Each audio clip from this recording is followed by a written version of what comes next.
Hello dear students, so welcome to another YouTube video. So this video is purely on the first chapter, electric charges and fields. So we shall solve the question paper that I saw given for 30 marks, so one by one.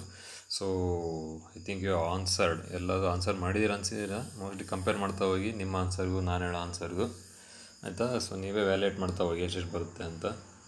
So exam will be definitely in the July. So exam ready ಆಗಿ ಆಯಿತಾ. So first question ನೋಡಿ, define SI unit of charge or define 1 coulomb of charge ಅಂತ ಕೇಳಿದಾನೆ. ಹೌದು ತಾನೆ. So ಯಾವ್ದಾದ್ರು ಒಂಥರ ಕೇಳ್ತಾನೆ, define SI unit of charge ಅಂತ ಕೇಳ್ಬಿಡ್ತಾನಪ್ಪ. ಸೊ ಮ್ಯಾಕ್ಸಿಮಮ್ ಜನ ಏನು ಮಾಡ್ಬಿಡ್ತಾರೆ ಅಂದರೆ SI unit of charge coulomb ಅಷ್ಟೇ, ಕೂಲಮ್ ಅಂತ ಬರ್ ಸುಮ್ಮನೆ ಆಗ್ಬಿಡ್ತಾರೆ. ಬಟ್ ಅವ್ನು ಕ್ವಶನ್ ಕರೆಕ್ಟಾಗಿ ಓದಬೇಕು. ಸೊ ಅವ್ನು ಕೇಳಿ ಡಿಫೈನ್ ಅದಾ what is SI unit of charge ಅಂತ ಕೇಳಿಲ್ಲ. ಅವನು ಈ ಕೂಲಮ್ನ ಡಿಫೈನ್ ಮಾಡಿ ಅಂತ ಹೇಳಿದ್ದಾನೆ. ಅಥವಾ ನೋಡಿ, ಎರಡನೇ ಕ್ವಶನ್ ಕರೆಕ್ಟ್ ಇದೆ, ಡಿಫೈನ್ 1 ಕೂಲಮ್ ಆಫ್ ಚಾರ್ಜ್ನ ಅರ್ಥ ಆಗ್ಬಿಡುತ್ತೆ. ಇಲ್ಲ ಈ ಥರ ಕೇಳ್ತಾನೆ, ಇಲ್ಲ ಈ ಥರ ಕೇಳ್ತಾನೆ. ಫಸ್ಟ್ ಥರ ಕೇಳಿದಾಗ ಕನ್ಫ್ಯೂಷನ್ ಆಗಿ ಕೆಲವರು ಬರೀ define SI unit of charge ಅಂತ ಹೇಳ್ಬಿಟ್ರೆ SI unit of charge 1 coulomb ಬರ್ ಸುಮ್ಮ ಬಂದುಬಿಡ್ತಾರೆ. ಬಟ್ ಅವ್ನು ಕೇಳಿದ್ರೆ ಡಿಫೈನ್. ಸೊ ನೀನೇನು ಮಾಡಬೇಕು, ಡಿಫೈನ್ ಮಾಡಬೇಕು. ಹೌದು ತಾನೆ. ಸೊ ನೀನು ಗೊತ್ತು. So define 1 coulomb of charge, ನೀನು ಕೂಲಮ್ಸ್ಲ ಗೊತ್ತು. ನೆಕ್ಸ್ಟ್ ಕ್ವಶನ್ ಇದೆ ಏನು, coulomb's law F is equal to 1/4πε0 Q1 Q2 divide by R² ಅಂತ ಇದೆ. ಹೌದು ತಾನೆ. If Q1 is equal to Q2 is equal to 1 coulomb ಇದೆ ಅಂತ ಇಟ್ಕೊಳ್ಳಿ. ಎರಡು ಚಾರ್ಜು ಒಂದೊಂದು ಕೂಲಮ್ ಇದ್ದಾವೆ ಅಂತ ಇಟ್ಕೊಳ್ಳಿ. ಮತ್ತು distance between the those two charges, ಎರಡು ನಡುವೆ ಡಿಸ್ಟೆನ್ಸ್ ಎಷ್ಟಿದೆ 1 ಮೀಟ್ರ್ ಇದೆ ಅಂತ ಇಟ್ಕೊಳ್ಳಿ. ಆವಾಗ ಇಲ್ಲಿ Q1 Q2 1 × 1 1 ಡಿವೈಡ್ ಬೈ 1² ಅಂದರೆ 1. ಸೊ 1 ಡಿವೈಡ್ ಬೈ 1 ಅಂದರೆ 1 ಆಗುತ್ತೆ. ಅವಾಗ ಏನಾಗುತ್ತೆ, F will B equal to 1/4πε0 into 1. What is the value of 1/4πε0? 9 × 10⁻⁹. ಇದೆಲ್ಲ ಇದು 1 ಆಗ್ಬಿಟ್ಟಿರ್ತದೆ. So therefore newton. So ಇದನ್ನು ನೋಡ್ಕೊಂಡು ನೀನು 1 ಕೂಲಮ್ ಆಫ್ ಚಾರ್ಜ್ನ ಡಿಫೈನ್ ಮಾಡ್ಬೋದು. So what is 1 coulomb of charge? So ಕರೆಕ್ಟಾಗಿ ನೋಟ್ಸಲ್ಲಿದೆ, ಕಲ್ತಿರ್ತೀರ ಮೋಸ್ಟ್ಲಿ. ನಾನು ಒಂದ್ಸಲ ಹೇಳ್ಬಿಡ್ತೀನಿ. ಹೌದಾನೆ. So 1 coulomb is that charge. ನೀವು ಸ್ಟಾರ್ಟ್ ಮಾಡ್ತೀವಿ, 1 coulomb is that charge. That charge 1 coulomb ಅಂದರೆ ಆ ಚಾರ್ಜ್ ಅಂತ. ಯಾವ charge? Which when placed in vacuum. Vacuum ಅಂದರೆ ಯಾಕಂದರೆ ε0 ಇದೆ, ಪರ್ಮಿಟಿವಿಟಿ ಆಫ್ ಫ್ರೀ ಸ್ಪೇಸ್. ಅದು ε0 ಇದ್ದಾಗ ಮಾತ್ರ 9 × 10⁻⁹ ಫ್ರೀ ಸ್ಪೇಸ್ ಇದ್ದಾಗ ಮಾತ್ರ. ನೀವು ಯಾವುದೋ ಬೇರೆ ಮೀಡಿಯಮಲ್ಲಿ ವಾಟರಲ್ಲೋ ಗ್ಲಾಸಲ್ಲೋ ಎಲ್ಲ ಇಟ್ಟಾಗ ಈ ವ್ಯಾಲ್ಯೂ ಬರೋಲ್ಲ. ಸೊ ನಮಗೆ 9 × 10⁻⁹ ಯಾವಾಗ ಬರುತ್ತೆ ಅಂದರೆ ε0 ಇದ್ದಾಗ. ಹೌದಾನೆ. So 1 coulomb is that charge which when placed in vacuum. ಅದು important. Which when placed in vacuum, VACUUM, which when placed in vacuum at a distance of 1 metre. ಎಷ್ಟು ದೂರದಲ್ಲಿ? At a distance of 1 metre. ಯಾಕಂದ್ರೆ 1 metre ತಗೊಂಡಿದ್ದೀವಿ. ಯಾರಿಂದ? From another identical charge, ಅದೇ ಥರ charge. ಅಥವಾ from another charge of same magnitude ಅಂತ ಬರೆಯುವುದು. ಫ್ರಮ್ ಅನದರ್ ಐಡೆಂಟಿಕಲ್ ಚಾರ್ಜ್, ಅದೇ ಥರ charge. From another identical charge would experience ಮಾಡುತ್ತೆ electric force of repulsion of 9 × 10⁻⁹ newton. ಎಷ್ಟು ಬರಬೇಕು? ಈ ಸೆಂಟೆನ್ಸ್ ಬರಬೇಕು. So 1 coulomb. 1 coulomb is that charge. 1 coulomb ಅಂದರೆ that charge which when placed in vacuum at a distance of 1 metre from another identical charge. From another identical charge. From another identical charge. From another identical charge ಆಯಿತಾ. From another identical charge of magnitude ಅದ. Another identical charge would experience a force of repulsion. ಎಷ್ಟು? 9 × 10⁻⁹ newton. Would experience a force of repulsion of 9 × 10⁻⁹ newton. So ಆ sentence ನೀವು ಬರಬೇಕು. So that is called as 1 coulomb. So what is 1 coulomb? 1 coulomb is that charge. 1 coulomb is that charge when placed in vacuum at a distance of 1 metre from another identical charge would experience a force of repulsion of 9 × 10⁻⁹ Newton. 9 × 10⁻⁹ Newton ಅಷ್ಟು ಫೋರ್ಸ್ನ experience ಮಾಡುತ್ತೆ. ಆ ಒಂದು ಚಾರ್ಜ್ನ ಏನಂತ ಕರಿತೀವಿ? 1 coulomb ಅಂತ ಕರಿತೀವಿ. ಆಯಿತಾ. ಸೊ ಅಷ್ಟು ಡೆಫಿನೇಷನ್ ನೀಟಾಗಿ ಬರೀಬೇಕು. ಸೊ ಇದನ್ನೆಲ್ಲ ಏನು ಬರೆಯೋದು ಬೇಡ. ಇನ್ನೊಂದು ರೈಟ್ ದ ಡೆಫಿನೇಷನ್, ಅರ್ಥ ಆಗಲಿ ಅಂತ ಬರೆಯೋದಿಲ್ಲ. ಆಯ್ತಾನೆ. If you write the definition you will get 1 marks. ಇಲ್ಲಿ ಇಂಪಾರ್ಟೆಂಟ್ ಥಿಂಗ್ ಎಂದು ಕರೆಕ್ಟಾಗಿ ಕ್ವಶನ್ ಓದಬೇಕು.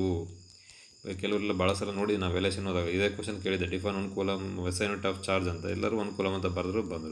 ಅವ್ನು ಕೇಳಿದ್ರೆ ಡೆಫಿನೇಷನ್. ಸೊ ನೀನು ಡೆಫಿನೇಷನ್ನೇ ಬರೀಬೇಕು, ಕರೆಕ್ಟಾಗಿ ಕ್ವಶನ್ ಓದಬೇಕು ಆಯಿತಾ. ಸೊ ನೆಕ್ಸ್ಟ್ ಕ್ವಶನ್ ನೋಡಿ, ಎರಡನೇ question. How many electrons make -1 coulomb ಅಥವಾ -1 ಮಿಲಿ ಕೂಲಮ್ ಅಥವಾ -1 ಮೈಕ್ರೋ ಕೂಲಮ್ ಅಥವಾ -1 ನ್ಯಾನೋ ಕೂಲಮ್ ಆಫ್ ಚಾರ್ಜ್. ನೋಡಿ 4 ಆಪ್ಷನ್ ಇದೆ. ಎಷ್ಟು ಎಲೆಕ್ಟ್ರಾನ್ಸ್ ಸೇರಿದ್ರೆ -1 ಕೂಲಮ್, ಯಾಕಂದರೆ ಎಲೆಕ್ಟ್ರಾನ್ಸ್ ಸೇರಿದ್ರೆ ನೆಗೆಟಿವ್ ಚಾರ್ಜ್ ಆಗುತ್ತೆ, ಅಥವಾ -1 ಮಿಲಿ ಕೂಲಮ್ ಅಥವಾ -1 ಮೈಕ್ರೋ ಕೂಲಮ್ ಅಥವಾ -1 ನ್ಯಾನೋ ಕೂಲಮ್ ಚಾರ್ಜ್ ಆಗುತ್ತೆ. ಯಾವುದು ಒಂದು ಕೇಳ್ತಾನೆ ಅಷ್ಟೇ, ಸುಮ್ಮನೆ ಇಲ್ಲಿ ಜೊತೆ ಕಲೀಲಿ ಅಂತ ಎಲ್ಲ ಕೇಳ್ಬಿಟ್ಟಿದ್ದೀವಿ, ಹೌದಾನೆ. ಸೊ ಏನು ಫಾರ್ಮುಲಾ, 1 ಕೂಲಮ್ ಫಸ್ಟ್ ನೋಡೋಣ. 1 ಕೂಲಮ್ ಆಗಬೇಕಂದ್ರೆ ಎಷ್ಟು ಅಂತ, ಹೌದಾನೆ.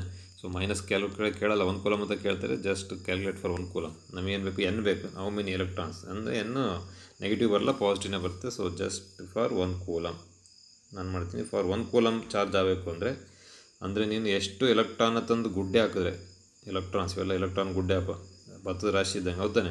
ಎಷ್ಟು ಎಲೆಕ್ಟ್ರಾನ್ಗಳು ತಂದು ನೀನು ರಾಶಿ ಹಾಕಿದ್ರೆ 1 ಕೂಲಮ್ ಚಾರ್ಜ್ ಆಗುತ್ತೆ, ಹೌದಾನೆ. ಏನು ಫಾರ್ಮುಲಾ, Q = NE ಫಾರ್ಮುಲಾ ಗೊತ್ತು, ಅಥವಾ N = Q/E. Small cure use ಮಾಡಿ, ಕ್ಯಾಪಿಟಲ್ ಕ್ಯೂನರ್ ಯೂಸ್ ಮಾಡಿ ನಡೆಯುತ್ತೆ, Q/E, ಹೌದಾನೆ. ಸೊ ಫಾರ್ಮುಲಾ ಹಾಕಬೇಕು, ನೀನು ಬರೀ ಡೈರೆಕ್ಟಾಗಿ ಬರೋಕ್ಕಲ್ಲ, you should calculate. What is Q ಇಲ್ಲಿ, ಫಸ್ಟ್ 1 ಕೂಲಮ್. ಸೊ 1 ಅಂದರೆ 1 ಇಂಟು ಅಷ್ಟೇ 1 ಡಿವೈಡ್ ಬೈ E ಅಂದರೆ charge on electron 1.6 into 10⁻⁻19.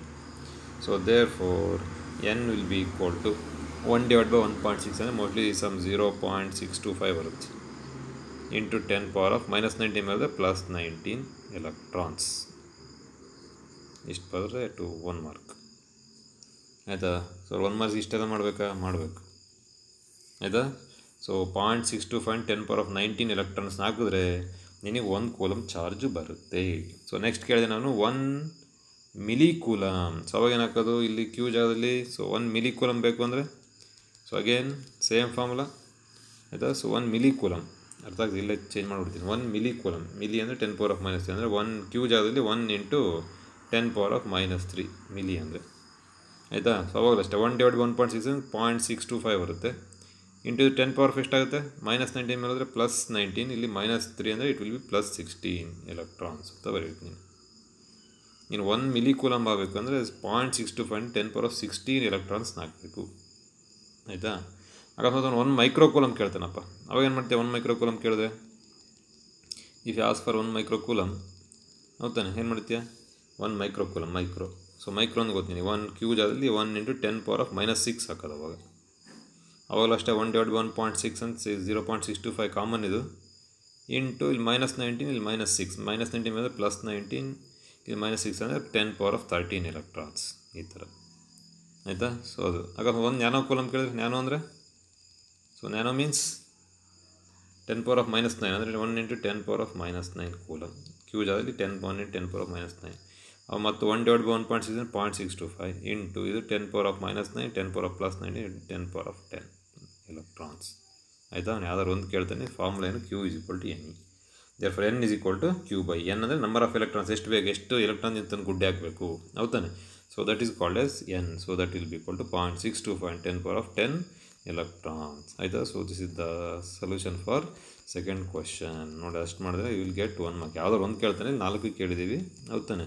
So you will ask any one, ನಿನಗೆ ಗೊತ್ತಿರಬೇಕು formula Q = NE. Therefore N = Q/E. N = Q/E. So next ಇದೆ problem number, question number 3. What is the charge on an electric dipole. ನೀನು electric dipole ಅಂದರೆ ಗೊತ್ತು, equal and opposite charges separate by a small distance will constitute electric dipole. What is the net charge. ಹಾಗಾದ್ರೆ electric ಡೈಪೋಲಲ್ಲಿ total charge ಎಷ್ಟಿರುತ್ತೆ, positive negative ಸೇರಿ 0. Answer ಏನು, 0. The net charge on electric dipole is 0. ನೀನು 0 ಅಂತ ಬರೋ, ಇಲ್ಲಿ get 1 mark ಆಯಿತಾ. 1 ಮಾರ್ಕ್, 0 ಅಂತ ಬರೋ 1 ಮಾರ್ಕ್ ಹಾಕೊಳ್ಳಿ ಆಯಿತಾ. ಸೊ ನೀವು ಡೆಫಿನೇಷನ್ ಕರೆಕ್ಟ್ ಬರೀದ್ರೆ 1 ಮಾರ್ಕ್ ಹಾಕೊಳ್ಳಿ. ಇದನ್ನು ಯಾವ್ದಾದ್ರು ಒಂದು ಕರೆಕ್ಟಾಗಿ ಕ್ಯಾಲ್ಕುಲೇಟ್ ಮಾಡಿದರೆ ಸೊ 1 ಮಾರ್ಕ್ ಹಾಕೊಳ್ಳಿ. What is the net charge on electric 0 ಅಂತ ಬರೆದ್ರೆ 1 ಮಾರ್ಕ್ ಹಾಕೊಳ್ಳಿ ಆಯಿತಾ. It is about the 1 mark questions, ಹೌದಾನೆ. So next we shall go for the 2 marks questions. ಎಷ್ಟು, 2 ಮಾರ್ಕ್ಸ್ ಕ್ವಶನ್ ಆಯಿತಾ. ಸೊ 2 ಮಾರ್ಕ್ ಕ್ವಶನ್ ನೋಡಿ. First question, statement explain coulomb's on electrostatic. Very important question, ಹೌದಾನೆ. First 2 marks, ಸ್ಟೇಟ್ಮೆಂಟಿಗೆ 1 marks, explanation 1 mark ಅಷ್ಟೇ. ಆ ಥರ marks divide ಆಗಿರುತ್ತೆ statement. So statement ಬರೀತೀರಾ, ದ ಫೋರ್ಸ್ ಆಫ್ ಇಂಟರ್ಯಾಕ್ಷನ್ ಅಥವಾ ದ ಫೋರ್ಸ್ ಆಫ್ ರಿಪಲ್ಷನ್ ಅಥವಾ ದ ಫೋರ್ಸ್ ಆಫ್ ಇಂಟ್ರಾಕ್ಷನ್ ಏನು ಬೇಕಾದ್ರೆ ಬರೀ ದ ಫೋರ್ಸ್ ಆಫ್ ಇಂಟರಾಕ್ಷನ್ ಅಥವಾ force of repulsion or attraction. Better write interaction, ಯಾಕಂದರೆ ಇಂಟ್ರಾಕ್ಷನಲ್ಲಿ ರಿಪಲ್ಷನ್ ಬರುತ್ತೆ, ಅಟ್ರಾಕ್ಷನ್ ಬರುತ್ತೆ. ಸೊ ಬರೀ ನೀವು ಯಾವ ಥರ ಕಲ್ತಿದ್ರೆ ಅದೇ ಥರ ಕಲೀರಿ ಆಯಿತಾ. The force of interaction, the force of interaction ಅಂತ ಬರೀದೇ ಇದ್ದರೆ the force of attraction R repulsion ಎರಡೂ ಬರೀಬೇಕು. ಇಲ್ಲ ಇಂಟ್ರಾಕ್ಷನ್ ಅಂತ ಬರ್ಬಿಟ್ರೆ ಸಾಕು. ಅದು ದ ಫೋರ್ಸ್ ಆಫ್ ಇಂಟ್ರಾಕ್ಷನ್ ಅಷ್ಟು ಬರೋ ಸಾಕು. Between any two point charges, between any two point charges, ಹೌದಾ, is directly proportional to product of the charges, and inversely proportional to square of the distance between them. So ಇಷ್ಟು ಡೆಫಿನೇಷನ್ ಬರೆದ್ರೆ will get 1 mark. ಹೌದಾನೆ. The force of interaction ಅಥವಾ the force of attraction repulsion between any two point charges point charges is equal to, ಹೌದಾ, is directly proportional to product of the charges and inversely proportional to square of the distance. ನೋಡಿ sentence ಕರೆಕ್ಟಾಗಿ ಕಲಿಬೇಕು ನೀವು ಆಯಿತಾ. ಕೆಲವರೆಲ್ಲ is directly proportional to product ಅಂತ ಬರೀತಾರೆ. ಏನು product of two charges and inversely proportional to square of the distance, ಅದು ಇಂಪಾರ್ಟೆಂಟ್. ಹೌದಾನೆ. ಸೊ ಇಷ್ಟು ಬರೋದು will get 1 mark. Next explanation ಮಾಡಬೇಕು ಅದೇ. So then you should explain. ಹೌದು, ಏನಂತ ಬರೀತೀರಾ, how will go to explain. So ಬರೀತೀರಾ. So therefore F is directly proportional to Q1 Q2 ಮತ್ತು F is directly proportional to 1 by R square ಅಥವಾ D square. ನೋಟ್ಸಲ್ಲಿ ಏನಿದೆ ಅದನ್ನು ಬರೀ R square ಅಂತ ಇದೆ, R square. So therefore ಬರೀತೀರಾ F is proportional to Q1 Q2 divided by R square ಅಥವಾ F is equal to some constant. What is that constant? K ಅಥವಾ 1 by 4 pi epsilon naught Q1 Q2 divided by R square. ಇಷ್ಟು ಬರ್ತದೆ. ಅಥವಾ ನೀವು ಡೈರೆಕ್ಟಾಗಿ ಇದು equation ಬರೋದು ಸಾಕು 1 ಮಾರ್ಕಿಗೆ ಆಯಿತಾ. So will get 2 marks. ಇಲ್ಲ ಬರಿತೀನಿ ಅಂದರೆ 1 2 3 4 ಸ್ಟೆಪ್ಪು ಬರೀ another 1 ಮಾರ್ಕ್ಸ್, ಡೆಫಿನೇಷನ್ಗೆ 1 mark. So this is about the next question number 4. So ಅಷ್ಟು ಬರೆದ್ರೆ ಗೆಟ್ 2 ಮಾರ್ಕ್ಸ್. ನೆಕ್ಸ್ಟ್ ಇದೆ ಕ್ವಶನ್ ನಂಬರ್ 5. ನೋಡಿದ question number 5, write coulomb's law in vector form. ನೋಡಿ ಅದೇ ಕೂಲಮ್ಸ್ ಲಾನ ವೆಕ್ಟಾರ್ ಫಾರ್ಮಲ್ಲೂ ಕೇಳೋ ಚಾನ್ಸ್ ಇದೆ, ಹೌದಾನೆ. So write coulomb's law in vector form, explain the terms. Simple vector form ಬರೀತೀರ ನೀವು. Coulomb's law in vector form F vector is equal to 1 by 4 pi epsilon naught Q1 Q2 divided by R square into ಒಂದು unit vector R cap. ಇಷ್ಟು ಬರೆದ್ರೆ ಆಯ್ತು. You will get 1 mark. Explain the terms. ಬರೀತಾರೆ F, force between two charges, Q1 and Q2, two given charges. So next R, distance between the charges. Next R cap, unit vector. So ಇಷ್ಟು explain ಮಾಡಿದ್ರೆ will get another 1 mark. ಆಯಿತಾ. So this is the solution for 5th question. So next ಇದೆ 6th question. ಮತ್ತು ನೋಡಿ ಅದೇ vector explain terms ಆಯ್ತಲ್ಲ. So ನೋಡಿ vector form ಅಂತ ಕೇಳಿದ್ರೆ ನೀವು ವೆಕ್ಟಾರ್ ಫಾರ್ಮಲ್ಲೇ ಬರೀಬೇಕು, ವೆಕ್ಟರ್ ಹಾಕ್ಲೇಬೇಕು. ಇಲ್ಲೊಂದು ವೆಕ್ಟರ್ ಸೈನ್ F ಮೇಲೆ ಇಲ್ಲೊಂದು R ಕ್ಯಾಪ್ ಹಾಕ್ಲೇಬೇಕು, ಆಯಿತಾ. ಅದು ಇಂಪಾರ್ಟೆಂಟು.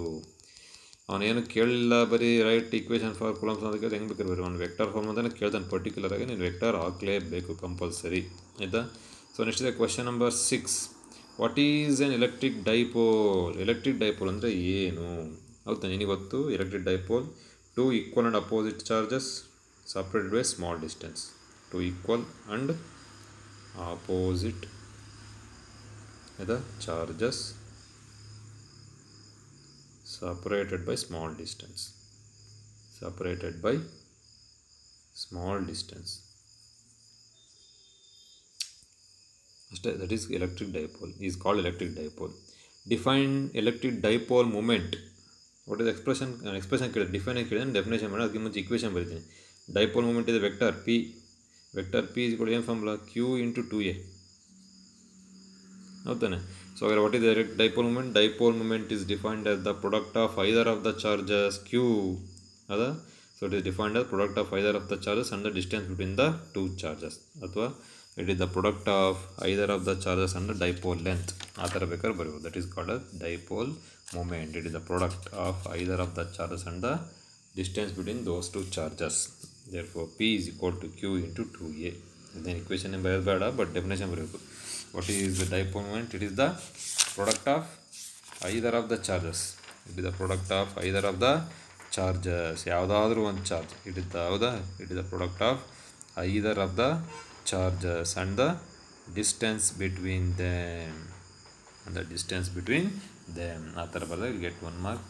ಕೆಲವು ಸಲ ಡೈಪೋಲ್ ಮೂಮೆಂಟ್ ಈ ಎಕ್ಸ್ಪ್ರೆಷನ್ ಬರೀ ಅಂತ ಬರೀ. What is the SI unit? ಸುಮ್ಮನೆ just for information. What is SI unit for dipole moment? P coulomb metre. C ಬರೆದು ಒಂದು ಡ್ಯಾಶ್ ಹಾಕಿ ಎಮ್ ಬರೆದು coulomb metre. This is about dipole moment ಆಯಿತಾ. So electric dipole is also very important topic. So ಇಲ್ಲಿಗೆ mostly ಇನ್ನೊಂದು question ಇದೆ ಆಯಿತಾ. Question number 4, 5, 6, 7th question ನೋಡಿ. ಕ್ವಶನ್ ನಂಬರ್ 7 ನೋಡಿ. when does electric dipole placed in uniform electric field, when does electric dipole placed in uniform electric field experience maximum and minimum torque? ಒಂದು question ಅರ್ಥ ಇದೆ ಅಂದರೆ ಒಂದು ಡೈಪೋಲ್ನ uniform electric ಫೀಲ್ಡಲ್ಲಿ ಇಟ್ಟಾಗ ಅದು ಯಾವಾಗ ಮ್ಯಾಕ್ಸಿಮಮ್ ಮತ್ತು ಯಾವಾಗ ಮಿನಿಮಮ್ ಟಾರ್ಕ್ನ ಎಕ್ಸ್ಪೀರಿಯನ್ಸ್ ಮಾಡುತ್ತೆ ಅಂತ ಕೇಳಿದ್ದಾನೆ. ಅದಕ್ಕಿಂತ ಮುಂಚೆ ನೀನು ಟಾರ್ಕಿಂದ ಎಕ್ಸ್ಪ್ರೆಷನ್ ನೆನಪಿದ್ರೆ ಈಸಿ ಹೌದಾನೆ. What is expression for torque? Torque ಅಂದರೆ ಡೈಪೋಲ್ ಹೌದಾನೆ, ಟಾರ್ಕ್ ಅದ. So tau is equal to P cross C. Correct equation ಬರೆದಿದ್ದಾನು? ತಪ್ಪು, ವೆಕ್ಟರ್ ಸೈನ್ ಹಾಕಬೇಕು. P ಕ್ರಾಸ್ C ಅಥವಾ ಟೌ ಟಾರ್ಕ್ ಅಂದರೆ dipole is equal to PE sine theta. ನಿಂಗೆ ಟೌನ್ ಈ ಥರ ಬರೆಯಬೇಕು ಅಂತೇಳಿ ಹಿಂಗೆ ಬರೆದು ಸಾಕು ಟೌ ಆಯಿತಾ. ನಾನು ಸುಮ್ಮನೆ ಬರಲಿ ಅಂತ ಹಿಂಗೆ ಬರಿತಾ ಇದ್ದೀನಿ ಟೌ ಆಯಿತಾ.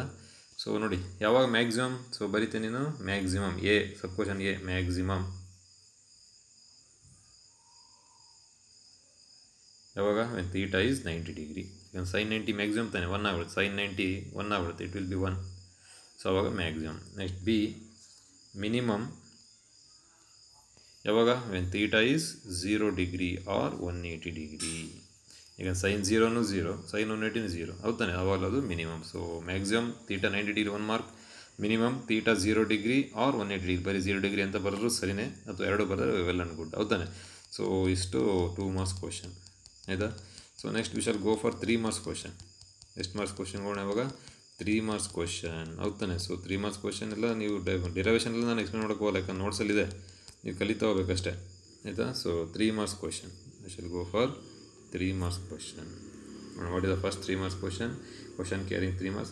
Mention 3 basic properties of electric charges. Basic property ಅಂತ ಕ್ವಶನ್ ಕೇಳ್ತಾನೆ ನಾನು ಹೌದಾ. So first property charges are additive. Charges are additive. Next B charges are conserved. ಇದು ಸೊ ಬೇಸಿಕ್ ಪ್ರಾಪರ್ಟಿ ಅಂತಲೇ ಕೇಳಿದೆ ಹೌದಾನೆ. So charges are additive, charges are conserved, ಮತ್ತು ಇನ್ನೊಂದೇನು another property. So charges are additive, charges are conserved, ಮತ್ತು charges are quantised. ಇಷ್ಟು ಬರೆದ್ರೆ ನೀವು ಗೆಟ್ 3 ಮಾರ್ಕ್ಸ್ ಅಷ್ಟೇ. Charges are additive, charges are conserved, charges are quantised. So ಇದಾ, so ಇಷ್ಟು ಬರೆದ್ರೆ ಗೆಟ್ 3 ಮಾರ್ಕ್ಸ್. ಇದು ಬೇಸಿಕ್ ಪ್ರಾಪರ್ಟಿ. ಮತ್ತು like charges attract, unlike charges repel ಅವೆಲ್ಲ ತಪ್ಪು, ಅವೆಲ್ಲ ಬರೋಂಗಿಲ್ಲ. ಇದನ್ನೇ ಬರೀಬೇಕು. Charges are additive, charges are conserved, charges are quantised ಆಯಿತಾ. ಸೊ ನೆಕ್ಸ್ಟ್ ಇದೆ question number 8, 9. Mention any 3 basic properties of electric field lines. ನೋಡಿ ಎಲೆಕ್ಟ್ರಿಕ್ ಫೀಲ್ಡ್ ಲೈನ್ಸ್ ಕೇಳಿದೆ. Mention any properties of electric field lines ಬರೀತಿರಬೇಕಾದಷ್ಟಿದೆ electric field lines ಹೌದಾನೆ. So no two electric field lines can cross each other. They cannot cross each other. No two electric field lines cross each other. No ಆಯಿತಾ. Next electric field lines do not form closed loops form ಮಾಡಲ್ಲ. Do not form closed loops. Next electric field lines are normal to the surface of the conductor. ಮತ್ತು electric field lines start from positive charge and end at negative charge ಈ ಥರ ಮತ್ತು ಆಯಿತಾ. So ಮತ್ತು electric field lines attract lateral force ಅಥವಾ lateral pressure. They will they will put lateral pressure ಅಥವಾ they put a lateral pressure ಏನಾದ್ರು ಬರ್ಸಿ ನೋಟ್ಸಲ್ಲಿ ಹೌದಾನೆ. ಸೊ ಅವನ್ನೆಲ್ಲ ಬರೀರಿ. So these are some properties of electric field lines.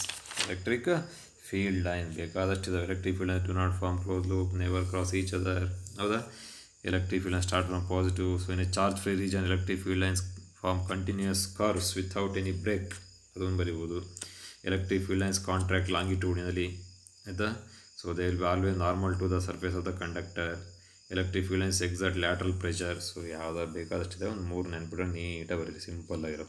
ಆಯಿತಾ? ಸೊ ನೆಕ್ಸ್ಟ್ ಇದೆ obtain the expression for force on point charge due to multiple charges. ಹೌದಾ? ನೋಡಿ ಏನಿದೆ next question. obtain the expression for force on a point charge due to multiple charges using principle of superposition. So ನಾವು ನೋಟ್ಸಲ್ಲಿ 3 charges ಬರ್ತೀವಿ. Force due to ಅದು 3 charge ನಾವು ನೋಡೋದು multiple ಜೊತೆ extend ಮಾಡ್ಬೋದು. ಆಯಿತಾ? ಸೊ ನೀನು ಸ್ಟಾರ್ಟ್ ಮಾಡ್ತೀಯಾ, ಅವನೇನು ಸೂಪರ್ಪೋಸಿಷನ್ ಪ್ರಿನ್ಸಿಪಲ್ ಏನು ಕೇಳಿಲ್ಲ, ನೀನು ಡೈರೆಕ್ಟಾಗಿ ಒಂದು ಡಯಾಗ್ರಾಮ್ ಬರೀತೀಯ. ಫಸ್ಟ್ ಈ ಡಯಾಗ್ರಾಮ್ ಇದೆ ನಮ್ಮ ನೋಟ್ಸಲ್ಲಿ, ಬೇಕಾದ್ರೆ ನೀನು ನೋಡ್ಬೋದು. ಆಯಿತಾ? ಯಾವ ಡಯಾಗ್ರಾಮ್. ಸೊ ಈ ಥರ ಒಂದು ಕ್ವಾಡ್ರಿಲೇಟರಲ್ ಥರ ಬರೆದಿದೆ, ಒಂದು ಈ ಥರ ಹಿಂಗಿದೆ. ಹೌದಾನೆ? ಇಲ್ಲೊಂದು ಚಾರ್ಜ್ ಇದೆ, ದಿಸ್ ದ ಆರಿಜಿನ್ ಓ. ಇಲ್ಲೊಂದು ಚಾರ್ಜ್ ಇದೆ. ಆಯಿತಾ? ಸೊ ಇಲ್ಲೊಂದು ಚಾರ್ಜ್ ಇದೆ, ಇಲ್ಲೊಂದು ಚಾರ್ಜ್, 3 ಚಾರ್ಜ್ ಇದೆ. ಇಲ್ಲಿ Q2 3 ಇದೆ ನಮ್ಮ ನೋಟ್ಸಲ್ಲಿ, ಇಲ್ಲಿ Q2 ಇದೆ, ಇಲ್ಲಿ Q1 ಇದೆ, ಇಲ್ಲಿ Q1 ಇದೆ. ಹೌದಾನೆ? ಹಾಗಾದರೆ Q1 ಮೇಲೆ Q2 ಮತ್ತು Q3 ಎಷ್ಟು ಫೋರ್ಸ್ ಇರುತ್ತೆ ಅಂತ. ದಿಸ್ ದ ಆರಿಜಿನ್ ಓ. ಹೌದಾ? ಸೊ ಹಿಂಗೆ ಮಾಡಿದೆ, ಹಿಂಗೊಂದು ಹೋಗಿದೆ ಲೈನು. ಈ Q ಅಂದರೆ F1 ನೋಡಿ. ಫಸ್ಟ್ F12 ಅಂದರೆ Q1 ಮೇಲೆ 2 ಇಂದ ಫೋರ್ಸ್ ಹಿಂಗಿರುತ್ತೆ. ಕಲರ್ ಚೇಂಜ್ ಮಾಡ್ತೀನಿ, ಅಲ್ಲಿ change the colour of the pen.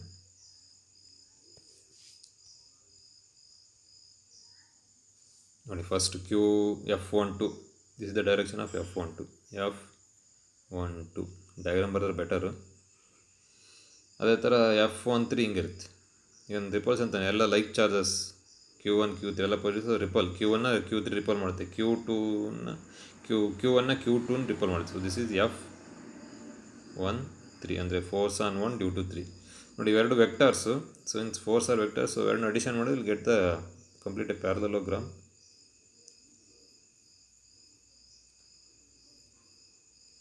So this is the resultant force F. ಆಯಿತಾ? ಡಯಾಗ್ರಾಮ್ ಬರೀತೀರಾ? ಹೌದಾ? ಸೊ ನೀವು ಬರೀತೀರಾ force on Q1 due to Q2 F12 will B equal to vector ಬರೀಬೇಕಾದ್ರೆ better 1/4πε0 Q1 Q2 divided by R12. So this is R13. ಇದು R12, this is R13. ಆಯಿತಾ? R12 square into R12 cap.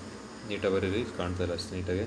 ಅದೇ ಥರ F13 force on 1 due to 3 that will be equal to 1/4πε0. ಆಯಿತಾ?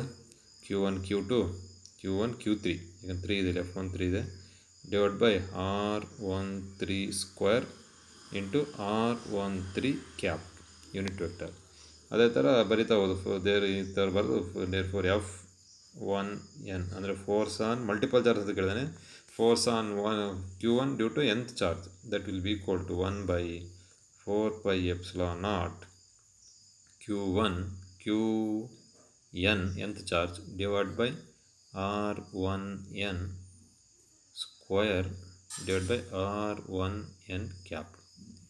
So therefore the net force F will be equal to F12 plus F13 plus etc. up to F1n. ಆಯಿತಾ? So next ಪೇಜಿಗೆ ಹೋಗ್ತೀನಿ. I go for the next page. ಏನು ಬರಿತೀವಿ ಅಲ್ಲಿ? ಆಯಿತಾ? ಅಥವಾ ಮೇಲೆ ಬರ್ಬಿಡ್ತೀನಿ. So therefore ಇಲ್ಲಿ ಬರಿತೀನಿ. Therefore F total force F will B equal to ಆಯಿತಾ. ಸೊ ಮೋಸ್ಟ್ಲಿ ಎಲ್ಲ ಕಡೆ ನೋಡಿ, ಎಲ್ಲ ಕಡೆ 1/4 π0 ಮೂರನ್ನೂ ಕೂಡೋದು, ಅಷ್ಟನ್ನು ಕೂಡ್ತಾ ಹೋಗೋದು ಎಂತ ತನಕ ನೋಡಿ. ಎಲ್ಲ ಕಡೆ 1/4 π0 ಕಾಮನ್ ಇದೆ, ಮತ್ತು Q1 ಕಾಮನ್ ಇದೆ. ಸೊ ಎಲ್ಲ ಕಡೆ ಕಾಮನ್ ತೆಗೆದುಕೊಂಡ Q1 ಡಿವೈಡ್ ಬೈ 4πε0 ಕಾಮನ್ ತೆಗೆದ್ರೆ ನೋಡಿ, ಎಲ್ಲ ಕಡೆ Q1 ಇದೆ. ಏನು ಉಳಿಯುತ್ತೆ? Q2 ಬರೀ ನೀವು Q2 ಡಿವೈಡ್ ಬೈ ನೋಡಿ, Q2 ಉಳಿಯುತ್ತೆ ಇಲ್ಲಿ, divide by R12 square, R12 cap, ಈ ಥರ ಎಲ್ಲ ಬರಿತಾ ಹೋಗ್ತೀರಾ ಅಷ್ಟನ್ನು, ಆಯಿತಾ. ಸೊ ಕೊನೆಗೆ ಫೈನಲ್ ಇಕ್ವೇಷನ್ ಏನು ಬರೀತೀರಾ? You can write it in the summation form, ನೋಟ್ಸಲ್ಲಿದೆ, ಆಯಿತಾ. So the final equation will be for the total force F will B equal to Q1 divide by 4πε0 summation of QI ಅಂದರೆ I moves from Q suffix I divided by R1I square into R1I cap, where I moves from 2 to n. So ಇಷ್ಟು ಬರೋದು get 3 marks. This is the force due to multiple charges. So ನೋಟ್ಸಲ್ಲಿ ಇದನ್ನು ನೀಟಾಗಿ ಕಲೀರಿ. Simple ಇದೆ, ಏನು ಒಂದು ಕಲಿತ್ರೆ ಒಂದು ಬರೋದು, ಉಳಿದೆಲ್ಲ ಬರಿತಾ ಹೋಗೋದು ನೀವು. ಕೊನೆಗೆಲ್ಲ ಕೂಡಿದ್ರೆ ಇಲ್ಲಿ get the force due to multiple charges. So this is about the 3 marks questions. ಆಯಿತು. ಸೊ ನಾವು we shall go for the 5 marks questions. So 5 marks questionಲ್ಲಿ ನಾನೇನು ಜಾಸ್ತಿ ಎಕ್ಸ್ಪ್ಲೇನ್ ಮಾಡೋಕ್ಕೆ ಹೋಗಲ್ಲ, ಯಾಕಂದರೆ they're all derivations you should learn. ನೋಟ್ಸಲ್ಲಿರುತ್ತೆ, ಅವನೇನು ಡಿರೈವೇಷನ್ ಕಲೀಲೇಬೇಕು, ಅದ. ಸೊ ಈ ಚಾಪ್ಟ್ರಲ್ಲಿ 4 ಡಿರೈವೇಷನ್ ಇಂಪಾರ್ಟೆಂಟ್. ಒಂದು electric field due to a point charge, electric field due to a dipole at any point on its axis. Electric field dipole at any point on the axis. ಇನ್ನೊಂದು electric field dipole on the equatorial plane. ಇನ್ನೊಂದು by using Gauss law obtain expression for electric field due to a infinitely long thin wire. ಮತ್ತೊಂದು plane sheet, ಆಯಿತಾ. So 4ರಲ್ಲಿ ಯಾವುದಾದ್ರು ಒಂದು ಕೇಳ್ತಾನೆ. So ನೀವು ಯಾವುದಾದ್ರು ಕಲಿಬೇಕು, ಆಯಿತಾ. 4 ಕಲಿತ್ರೆ ಬೆಟರ್, ಟ್ರೈ ಮಾಡಿ, ಆಯಿತಾ. ಸೊ ಮೆನ್ಷನ್ ಫೋರ್ಸ್ ಆಯ್ತಲ್ಲ. Next we shall go for 5 marks question, ಆಯಿತಾ. ನೋಡಿ 5 marks. Obtain expression for electric field due to an axial line ಮಾಡ್ತೀರಾ, ಅದನ್ನ ಮತ್ತೇನು ಎಕ್ಸ್ಪ್ಲೇನ್ ಮಾಡೋಕ್ಕೋಲ್ಲ. ಒಂದು ಆಕ್ಸಿಯಲ್ ಲೈನ್, ಇನ್ನೊಂದು ಎಕ್ಸ್ಪ್ರೆಷನ್ ಫಾರ್ ಎಲೆಕ್ಟ್ರಿಕ್ ಫೀಲ್ಡ್ ಅಂದರೆ ಇಕ್ವೆಟೋರಿಯಲ್. ನೋಡಿ ಇನ್ನೊಂದು ಅದಿದೆ ಇಕ್ವೆಟೋರಿಯಲ್, ಆಯಿತಾ. ಅನದರ್ ಒನ್ ಇದು ಇಕ್ವೆಟೋರಿಯಲ್. ನೋಡಿ ಇಕ್ವೆಟೋರಿಯಲ್ ಪ್ಲೇನ್ ಇದೆ, ಎರಡನೇದು it is on the equatorial plane, ಆಯಿತಾ. ಸೊ ಮೂರನೇದು ಯಾವುದು? Expression for using Gauss law use ಮಾಡಿ derive the expression for electric field due to an infinitely long straight uniformly charge wire. ಮೊನ್ನೆ preparatory ಕೇಳಿದ್ದ. Using Gauss law obtain expression for electric field due to an uniformly charge infinite plane sheet. ನೋಡಿ 4ರಲ್ಲಿ ಯಾವುದೋ ಒಂದು derivation ಬರೋ chance ಇದೆ ಈ ಸಲ, ಆಯಿತಾ. ಸೊ 4 ಕಲೀರಿ. So next we shall go for the problem. ನೋಡಿ ಪ್ರಾಬ್ಲಮ್ಸು ಇಂಪಾರ್ಟೆಂಟ್, ಚಾಪ್ಟರ್ಲಿ ಈಸಿ ಇರುತ್ತೆ, ನಿಮ್ಗೆ ಗೊತ್ತಿರಬೇಕು. ಇಲ್ಲಿ ಪ್ರಾಬ್ಲಮ್ಸ್ 2ರ ಮೇಲೆ ಬರುತ್ತೆ. ಒಂದು ಎಲೆಕ್ಟ್ರಿಕ್ ಫೀಲ್ಡ್ ಮೇಲೆ, ಇನ್ನೊಂದು ಎಲೆಕ್ಟ್ರಿಕ್ ಫೋರ್ಸ್ ಮೇಲೆ. ನಿಮಗೆ ಗೊತ್ತಿರಬೇಕು ಎಲೆಕ್ಟ್ರಿಕ್ ಫೀಲ್ಡ್ ಮತ್ತು electric force both are vectors, ಅದು ನಿನ್ನ ತಲೆ ಒಳಗೆ ಇರಬೇಕು, ಆಯಿತಾ. ನೋಡಿ ಫಸ್ಟ್ ಪ್ರಾಬ್ಲಮ್ ಓದ್ಬಿಡ್ತೀನಿ, ಓದ್ಕೊಳ್ಳಿ. ಫಸ್ಟ್ ಪ್ರಾಬ್ಲಮ್, ಆಯಿತಾ. Point charges -9 microcoulomb, -20 microcoulomb, +10 microcoulomb are placed at the corners ABC respectively of a triangle ABC. ಯಾವುದೋ ABC ಟ್ರಯಾಂಗಲ್ದು 3 ಮೂಲೆಯಲ್ಲಿ ಇಟ್ಟಿದ್ದಾನೆ. ನೋಡಿ AB = 5 centimeter, BC = 4 centimeter and CA = 3 centimeter. ಇದೇ ಥರ ರಿಪೀಟ್ಲಿ ಒಂದು ಕ್ವಶನ್ ಹೇಳಿದ್ದ, ಬಟ್ ಅದೊಂದು ಇಕ್ವಿಲೇಟರ್ ಟ್ರಯಾಂಗಲ್ ಅಂತ ಹೇಳ್ಬಿಟ್ಟಿದ್ದ ಅವನು. ಸೊ ನಿಮಗೆ ಗೊತ್ತು ಇಕ್ವಿಲೇಟರ್ ಟ್ರಯಾಂಗಲ್ಲಿ ಈಸಿ, ಈ ಥರ ಟ್ರಯಾಂಗಲ್ ಇರುತ್ತೆ, ಎಲ್ಲ ಸೈಡ್ಸ್ ಈಕ್ವಲ್ಲು ಮತ್ತು ಎಲ್ಲ ಆ್ಯಂಗಲು 60 ಡಿಗ್ರಿ ಇರ್ತವೆ. ಬಟ್ ಇಲ್ಲಿ ಟ್ರಯಾಂಗಲ್ದು ಆ್ಯಂಗಲ್ ಬಗ್ಗೆ ಅವ್ನು ಮಾತಾಡಿಲ್ಲ. ಮತ್ತು ಹೆಂಗೆ ಸರ್ ಆ್ಯಂಗಲ್ ನೋಡು ಅಂದರೆ ಅವನೇನು ಲೆಂತ್ಗಳನ್ನ ಮೆಜರ್ ಮಾಡಬೇಕು. ನೋಡಿ ಎಷ್ಟಿದೆ? 5 centimeter, 4 centimeter, 3 centimeter. ಈ ಥರ 5, 4, 3, 5 square 25 = 4 square 16 + 3 square 9, 25 = 25. ಅಂದರೆ ಇದೇನಿದು? It is a Pythagoras triplet, ಅಂದರೆ it is a right angle triangle. ಆ ಲೆಂತ್ಗಳು ನೋಡಿ ನೀನು ಡಿಸೈಡ್ ಮಾಡಬೇಕು. ಮತ್ತು ಏನು ಸಹ ಆ್ಯಂಗಲೇ ಕೊಟ್ಟಿಲ್ಲ, ಹೆಂಗೆ ತಲೆ ಕೆಡಿಸು. ಈಕ್ಯುಲೇಟರ್ ಅಂತ ಕೊಟ್ಬಿಟ್ರೆ ಈಸಿ 60 ಡಿಗ್ರಿ ಬಂದ್ಬಿಡುತ್ತೆ, ಹೌದಾನೆ. ಬಟ್ ಇಲ್ಲಿ ಅವನು ಯಾವ ಥರ ಟ್ರಯಾಂಗಲ್ ಅಂತ ಹೇಳಿಲ್ಲ. ಬಟ್ ಇನ್ನೇನು ಅವಳು ಸೈಡ್ಸ್ ಲೆಂತ್ ನೋಡಿ ನೀನು ಡಿಸೈಡ್ ಮಾಡಿದ್ದೆ it is a right angle triangle ಅಂತ, ಹೌದಾನೆ. ಯಾವ್ದು ಉದ್ದ ಇರುತ್ತೋ, ಯಾವ ಸೈಡ್ ಅದು BC, ABC. ಸೊ ಅವಾಗ ದಿಸ್ 6 ಇದೆಯಲ್ಲ, 6 ಅದು 6 ಅಲ್ಲ, ಇಲ್ಲಿದೆ ಅದು ನೋಡಿ, ಇಲ್ಲಿದೆ ಯಾವ ಉದ್ದ ಸೈಡ್ ಇರೋದು AB. ನೋಡಿ ಇದು ಏನಾಗುತ್ತೆ? It will B A hypotenuse, ಈ ಥರ ಹೈಪೋಟೆನಸ್ ಆಗುತ್ತೆ ಎ ಬಿ. ಸೊ ಉಳಿದಿದ್ದು ಸಿ ಇರುತ್ತೆ ಅಷ್ಟೇ, ಸಿ ಈ ಥರ ಆಯಿತಾ. ಸೊ ಈ ಥರ ನೀವು ಟ್ರಯಾಂಗಲ್ ಬರೀಬೇಕು ಆಯಿತಾ. ಎ ಬಿ ಉದ್ದ ಇಲ್ಲೇ ಬರಬೇಕು, ಮತ್ತು ಎ ಬಿನ ಇಲ್ಲಿ ಇದನ್ನು ಬರೋದು, ಇದನ್ನು ಎ ಬಿ ಅಂತ ಬರೋದು ಮತ್ತು ತಪ್ಪು. ಇಲ್ಲೇ ಅದು ಎಂಥದ್ದು ಇದನ್ನು ಎ, ಇದು ಬಿ, ಇದನ್ನು ಸಿ ಅಂತ ಬರೋದು ತಪ್ಪಾಗ್ಬಿಡುತ್ತೆ. ಯಾವುದು ಉದ್ದ ಸೈಡ್ ಇರುತ್ತೋ ಅದು ಹೈಪೋಟೆನಸ್ಸೇ ಆಗಬೇಕು, ಅದು ವಿಕರ್ಣ ಆಗಬೇಕು, ಹೌದಾನೆ.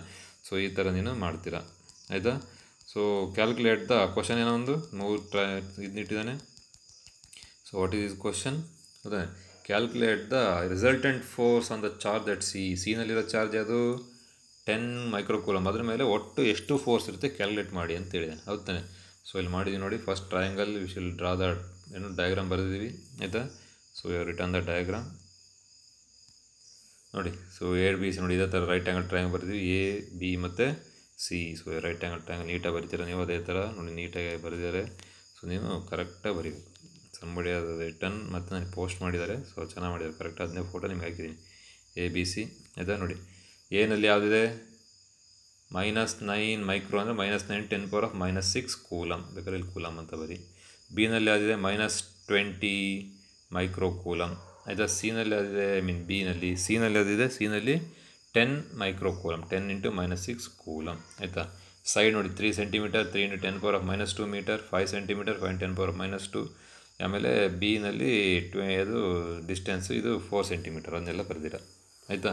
ಸೊ ಇಷ್ಟಾದಮೇಲೆ ಗಿವನ್ ಬರೀ ನೋಡಿ Q1, ಅದನ್ನ Q1 ಅಂತ ತಗೊಂಡಿದ್ವಿ ಏನಲ್ಲಿ ಅದನ್ನ, ಅಥವಾ ನೀವು Q ಅಂತ ತಗೋದು. -9 ಮೈಕ್ರೋ ಕೂಲಮ್ ಅದನ್ನ ನೀವು ಬರಿಬೋದು, -9 × 10⁻⁻6 ಕೂಲಮ್ ಮೈಕ್ರೋ. ಇದು ಅಷ್ಟೇ -20 × 10⁻⁻6 ಎಲ್ಲ ಬರೀತೀರಾ. A B 5 centimetre, B C ಇದು ಇಷ್ಟು, ಹೌದಾನೆ. ಸೊ ನಮಗೆ ಗೊತ್ತು ಏನು ಕೇಳಿರೋದೇನು, ಫೋರ್ಸ್ ಕೇಳಿದ್ದಾನೆ. ಸೊ ಫೋರ್ಸ್ ಅಂದ ತಕ್ಷಣ ನಿನ್ನ ತಲೆ ಬರಬೇಕಂಥದ್ದು ಕೂಲಮ್ಸ್ ಲಾ, ಹೌದಾನೆ. So we know that formula ಬರಬೇಕು ಆಯಿತಾ. ಸೊಲ್ಯೂಷನ್ ಸ್ಟಾರ್ಟ್ ಆಗುತ್ತೆ ಇವಾಗ. ದ ಸೊಲ್ಯೂಷನ್ ಸ್ಟಾರ್ಟ್ಸ್ ನೋಡಿ, ಸ್ವಲ್ಪ ಇಲ್ಲಿ ಎಕ್ಸ್ಪ್ಲೇನ್ ಮಾಡ್ತೀನಿ ಆಯಿತಾ. ನೋಡಿ ಈ ಥರ ಆಯಿತಾ. ವಿ ನೋ ದಟ್ F1 ಅಂದರೆ what is F1? Force between 1 and 3, force on ಇಲ್ಲಿ ಯಾವುದು ಇದು ಇದೆಯಲ್ಲ, ಇದು ದಿಸ್ ಈಸ್ 3 ಥರ್ಡ್ ಚಾರ್ಜ್, ಹೌದಾನೆ. ಇದೆಯಲ್ಲ, this is the third charge, this is charge 1, this is charge 2, this is charge 3.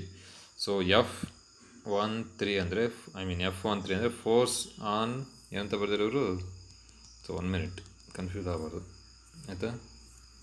So F1 ಅಂತ ಬರೆದಾರೆ ಅಷ್ಟೇ, ಹೌದಾ. ಸೊ ದಿಸ್ ಫೋರ್ಸ್ ಈಸ್ ಈ ಹ್ಯಾಸ್ ಕಾಲ್ಡ್ ಇಟ್ F1. ಯಾವುದು ದಿಸ್ ಫೋರ್ಸ್ ನೋಡಿ, ಇದು ಮೈನಸ್ ಇದೆ, ಇದು ಪ್ಲಸ್ ಇದೆ. ಸೊ ಅವಾಗಂತ it will be attracted. So ಈ ಥರ ಇರುತ್ತೆ ಫೋರ್ಸ್, ಅದು this will be attractive force, ಹೌದಾ. ಅದೇ ಥರ ಇದು ಪ್ಲಸ್ ಇದೆ, 2 ಪ್ಲಸ್ ಇದೆ, ಮೈನಸ್ ಇದೆ, ಇದು ಹೌದಾನೆ. ಸೊ ಇದು ನೋಡ್ಬೋದು, ಅದು Q2 ಮೈನಸ್ ಆಯಿತಾ. ಮತ್ತು ಇದು ಪ್ಲಸ್ ಮತ್ತು ಇದು ಮೈನಸ್ ನೋಡಿ, ಇದು ಮೈನಸ್, ಯಾವುದು ದಿಸ್ ಈಸ್ ಆಲ್ಸೋ ಮೈನಸ್ ಆಯಿತಾ. ಸೊ ಚಾರ್ಜ್ ಯಾವುದು ನೋಡು, ಪಾಸಿಟಿವ್ನು ನೆಗೆಟಿವ್ನು ನೋಡಿ. ಇದು ನೆಗೆಟಿವ್ ಸೈನೆ, ಇದು ನೆಗೆಟಿವ್ ಸೈನೆ, ಬಟ್ ಇದು ಪಾಸಿಟಿವ್ ಸೈನ್ ಇದೆ, ಇದು ಪಾಸಿಟಿವ್. ಸೊ ದೇರ್ ಫೋರ್ ಈ ಫೋರ್ಸ್ ಹಿಂಗಿರುತ್ತೆ, ಈ ಫೋರ್ಸು ಹಿಂಗಿರುತ್ತೆ, 2 force. This is F1, this is F2 ಆಯಿತಾ. ಸೊ ಫಸ್ಟ್ F1 ಕ್ಯಾಲ್ಕುಲೇಟ್ ಮಾಡ್ತೀವಿ, ಅಂದರೆ force on C due to A ಅದಾ. ಅಂದರೆ Q1 9 ಮೈಕ್ರೋ ಕೂಲಮ್, ಇದು 10 ಮೈಕ್ರೋ ಕೂಲಮ್, ಹೌದಾನೆ. ಸೊ F1 ಅದನ್ನ ಕ್ಯಾಲ್ಕುಲೇಟ್ ಮಾಡ್ತಾಯಿದ್ವಿ ಇಲ್ಲಿ, ಯಾಕಂದರೆ ಫೋರ್ಸ್ ಇದೆ ವೆಕ್ಟರ್, ನೀನು ಭಾಳ ನೀಟಾಗಿ ಅದನ್ನ ಅಬ್ಸರ್ವ್ ಮಾಡಬೇಕು, ಹೌದಾ. ನೀವು should observe it very neatly ಆಯಿತಾ. ಸೊ ನೋಡಿ ಮೋಸ್ಟ್ಲಿ ಕಾಣ್ತಾ ಇದೆ, ಇದು ಇಷ್ಟಕ್ಕೆ ನಿಲ್ಲಿಸ್ಬಿಡ್ತೀನಿ ನಾನು, ಯಾಕಂದರೆ ಎಲ್ಲ ಅದು ಡಯಾಗ್ರಾಮು ಕಾಣಬೇಕು. ವಿತೌಟ್ ಡಯಾಗ್ರಾಮ್ ಮತ್ತು ಪ್ರಾಬ್ಲಮ್ಮು ಯೂಸ್ ಇಲ್ಲ, ಹೌದಾ. ನೋಡಿ F1 that will be equal to 1/4 Q1 Q3. Q1 ಅಂದರೆ this charge Q1 × Q3 divide by this distance square, D square ಅಥವಾ R ಸ್ಕ್ವೇರ್. ದೇರ್ ಫೋರ್ ನೀವು ನೋ 1/4 9 × 10⁻⁹, ಹೌದಾ. Q1 ಅಂದರೆ 9 × 10⁻⁻6, ಅಥವಾ ಇದನ್ನು Q1 ಅಂತ ತಗೊಂಡಿದ್ದಾರೆ, ಅಥವಾ ಯಾವ್ದು ಬೇಕಾದ್ರೆ ಬರ್ರಿ, 9 × 10⁻⁻6 ಇಂಟು 10 × 10⁻⁻6. ಇಲ್ಲಿ ಫೋರ್ಸು ಮತ್ತು ಎಲೆಕ್ಟ್ರಿಕ್ ಫೀಲ್ಡ್ ಕ್ಯಾಲ್ಕುಲೇಟ್ ಮಾಡೋಕ್ಕಾದ್ರೆ ನೀನು ನೆಗೆಟಿವ್ ಸೈನು ಪಾಸಿಟಿವ್ ಸೈನ್ ಏನು ನೋಡೋ ನೆಸೆಸಿಟಿ ಇಲ್ಲ. ನೆಕ್ಸ್ಟ್ ಚಾಪ್ಟರ್ದಲ್ಲಿ ಎಲೆಕ್ಟ್ರಿಕ್ ಪೊಟೆನ್ಷಿಯಲ್, ಅವ ಮಾತ್ರ ನೀನು ಚಾರ್ಜ್ ಸೈನ್ ಆಗಬೇಕು, ನೆಗೆಟಿವ್ ಇದ್ರೆ ನೆಗೆಟಿವ್ ಆಗಬೇಕು, ಪಾಸಿಟಿವ್ ಇದ್ರೆ ಪಾಸಿಟಿವ್ ಆಗಬೇಕು. ಇಲ್ಲಿ ನೀನು ಯಾವುದೇ ಸೈನಲ್ಲಿ ನೋಡೋ ಅವಶ್ಯಕತೆ ಇಲ್ಲ. ಸೊ 9 ಇಂಟು ನೋಡಿ -9 ಬೆಟ್ ಹಾಕಿ, ಇನ್ನು ಮೈನಸ್ನ ಬೆಟ್ಟ ಬರೀರಿ. 9 × 10⁻⁻6, 10 × 10⁻⁻6 ಡಿವೈಡ್ ಬೈ D ಸ್ಕ್ವೇರ್ ಅಂದರೆ 3 × 10⁻⁻2 ಹೋಲ್ ಸ್ಕ್ವೇರ್ ಆಯಿತಾ. ಸೊ ಇಷ್ಟೆಲ್ಲ ಮಾಡಿದ್ಮೇಲೆ ಸಿಂಪ್ಲಿಫೈ ಮಾಡೋದು ಆಯಿತಾ. ನ್ಯೂಮರೇಟರ್ 9 × 10⁻⁻6, ನ್ಯೂಮರೇಟರ್ ಹಂಗೆ ಇಲ್ಲಿ 10 × 9 so 10 power of minus 6 into 10 power of minus 6 10 power of minus 12 10 power of minus 12 divide by 3 square ಅಂದರೆ 9 ಡಿನಾಮಿನೇಟಲ್ಲಿ 10 power of minus 2 ಹೋಗ್ಕೊಂಡು 10 power of minus 4 so ಈ 9 ಮತ್ತು 9 ಕ್ಯಾನ್ಸಲ್ ಆಗುತ್ತೆ 900 ನ್ಯೂಟನ್ ಬರುತ್ತೆ ಕ್ಯಾಲ್ಕುಲೇಷನ್ ಮಾಡಿ ಹೌದಾ. ಸೊ ಅದೇ ಥರ force on B due to A that is we are calling it as ಏನು F2 ಅಂತ ಕರಿತೀವಿ ಅದನ್ನ F2 ಹೌದಾನೆ. So F2 will B equal to again same 1/4 epsilon Q3 Q2 ಮತ್ತು Q2 ದಟ್ ಈಸ್ Q3 ಮತ್ತು Q2 ಅಂದರೆ B ಮತ್ತು C ನಡುವೆ Q3 ಮತ್ತು Q2 ಇವೆರಡು ನಡುವೆ ಇರ್ತಕ್ಕಂಥ ಫೋರ್ಸ್ Q3 ಮತ್ತು Q2 ಇವೆರಡು ನಡುವೆ ಇರ್ತಕ್ಕಂಥ ಫೋರ್ಸ್ ಇದು ಮತ್ತು ಇದು ಹೌದಾ. So therefore that will be equal to 1/4 epsilon Q3 Q2 divided by d square. So Q3 is 20 into Q2 is 10 microcoulomb divided by distance ಅಂದರೆ 4 centimeter square ಮಾಡಿ. ಸೊ ಎಲ್ಲ ಸಿಂಪ್ಲಿಫೈ ಮಾಡಿದ್ರೆ will get some what is the answer. So we are getting ಎಷ್ಟು ಬರುತ್ತೆ F2 ಹೌದಾ. So it will be 1125 newton ಬರುತ್ತೆ ನೋಡಿ ಇಲ್ಲಿದೆ. ಸೊ 1125 ನ್ಯೂಟನ್ ಇಷ್ಟು ಬರುತ್ತೆ 1195 ನ್ಯೂಟನ್ ಬರುತ್ತೆ ಹೌದಾನೆ. ಸೊ ಇವಾಗ ಅವೆರಡನ್ನೂ ಕೂಡಬೇಕು. ಇವಾಗ ಯು ಶುಡ್ ಆ್ಯಡ್ ಬೋತ್ ಯಾಕಂದ್ರೆ ನೋಡಿ F1 ಹೌದಾ. ಸೊ F1 ಹಿಂಗಿರುತ್ತೆ F2 ಹಿಂಗಿರುತ್ತೆ. This is F1 this will be F2 ಯಾಕಂದರೆ ಅಟ್ರಾಕ್ಟಿವ್ ಯಾಕಂದರೆ ಇದು ಇಲ್ಲಿರೋ ಚಾರ್ಜು ಪಾಸಿಟಿವ್ ಇದೆ ಇದು ಎರಡು ನೆಗೆಟಿವ್ ಇದೆ. ಪಾಸಿಟಿವ್ ಚಾರ್ಜ್ ಎರಡು ಎಳಿತಾ ಇರ್ತವೆ ಇದು ಹಿಂಗೆ ಎಳಿತಾ ಇರ್ತವೆ ಅವೆರಡು ರಿಸಲ್ಟೆಂಟ್ ಕಂಡು vectors ಹೌದಾನೆ.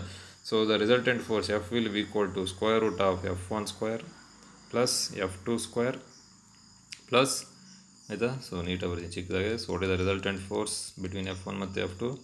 The resultant force F will B equal to square root of F1 square plus F2 square plus 2F1 F2 formula ಇದು ಕಾಸ್ ಥೀಟಾ ಅಂದರೆ angle between F1 and F2. F1 ಮತ್ತು F2 ನಡುವೆ ಎಷ್ಟು angle 90 degree. So cos 90 is 0. So this term become 0. So ಆದ ಕಾರಣ F will B equal to square root of F1 square plus F2 square ಅಷ್ಟೇ ಬರೆಯೋದು ಆಯಿತಾ. So ಅದನ್ನೇ ಬರ್ದಿನ ಇಲ್ಲಿ ಆಯಿತಾ. So therefore the resultant force ಎಂಥ ಫೋರ್ಸ್ ಅದು resultant force F will B equal to square root of F1 square plus F2 square. Next term 0 ಆಗ್ಬಿಡುತ್ತೆ ಯಾಕಂದರೆ ಕಾಸ್ 90 ಬಿಕಮ್ಸ್ 0 ಹೌದಾನೆ. ನೋಡಿ ಇಲ್ಲಿ ಬರ್ತೀವಿ. ಸೊ ಡೈರೆಕ್ಟ್ ಆಯಿತಾ. So in this term become 0. So therefore that is equal square root of F1 square plus F2 square. F1 900 square ಎಷ್ಟು ಬರುತ್ತೆ. F2 ಅಂದರೆ ಎಷ್ಟು 1125 ಸ್ಕ್ವೇರ್ ಎಷ್ಟು ಬರುತ್ತೆ. ಎರಡನ್ನೂ ಕೂಡಿ ಸ್ಕ್ವೇರ್ ರೂಟ್ ಕಂಡಿದ್ದೀವಿ 1440.70 ನ್ಯೂಟನ್ ಆಯಿತಾ. So this is the solution. So this is about problem number 15. Next day we shall go for the next problem. So next problem ಓದೋಣ ನೋಡಿ. ABCD is square, it is related to electric field ನೋಡಿ. ABCD is square of side 0.2 meter